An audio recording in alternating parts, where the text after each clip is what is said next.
Hello there, I'm out in the forest testing an old DSLR again, and this time the star of the show is a Nikon D200, which is a camera released in 2005 with 10 megapixels. Compared to the D100, which I tested last time, this is definitely a solid modern DSLR. First of all, the build quality is fantastic. It has a magnesium alloy body and weather sealing.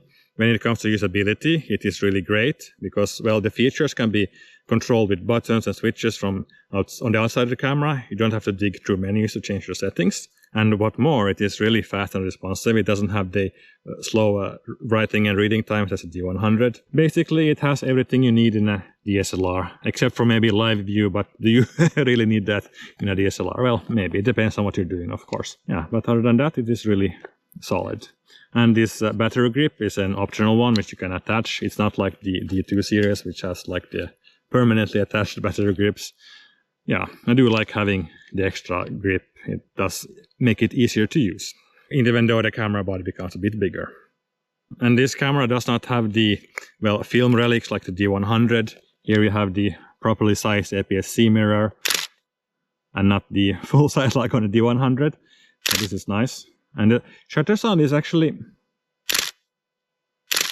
it is quite nice. Not as nice as the D700, but it has a good shutter sound. So the question now is the image quality good enough? The camera only has a 10 megapixel CCD, so the resolution is not that high. Of course, compared to today's cameras, it's, well, not that much at all. But if you post your pictures online, I think for that it is enough, I think. And you can still print quite big sizes from 10 megapixels. I mean, maybe not wall size, but yeah, often you print your photos anyway. I mean, so it might not be a problem. Of course, when it comes to low light shooting, high ISOs, it might not be that good. Usually the CCD sensors are not that good at that. But that remains to be seen, I guess. I can go into the dark forest and take some high ISO photos as well. Let's get a lens on this camera. So for my main normal zoom lens, I am using a Sigma 17 to 50 millimeter f2.8. It's a quite nice normal zoom lens, much better than the kit lens, definitely. And what more, I am also using a 105 millimeter AFD 2.8. It's a macro lens, but it's also good as a, well, it's a medium telephoto lens. So since I'm shooting some landscapes, I also want to have a lens with some reach. The weather is a bit moody today, I would say. Not as nice as last time. Quite overcast, and yeah, it's quite colorless and contrastless, so maybe I'll not shoot too much landscape but find something else instead, or I have to go find some way to, well, find interesting light. Now this camera is quite convenient to use also one-handed. Can reach the settings and things just with my 2 fingers here. It is so colorless today. It was really nice colors last time.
Well, I have to say I didn't find so many interesting subjects to photograph with the normal lens, but then I changed to the macro lens and a whole new world revealed itself. And I did find some interesting subjects.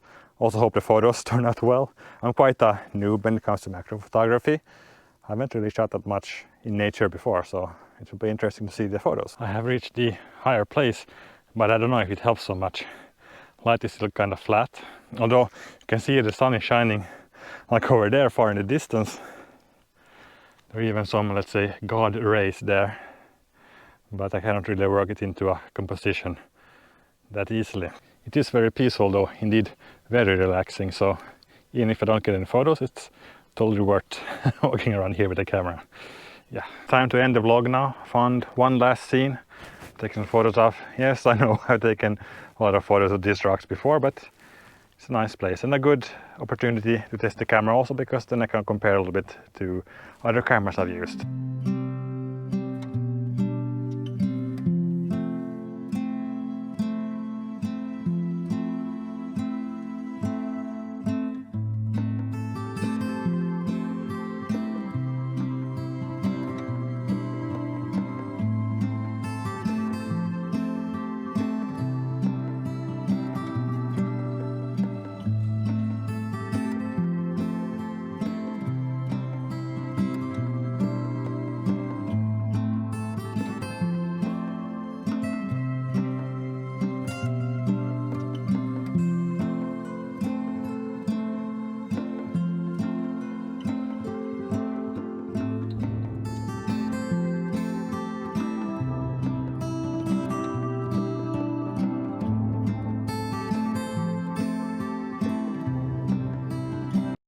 Oh well, I depleted the battery.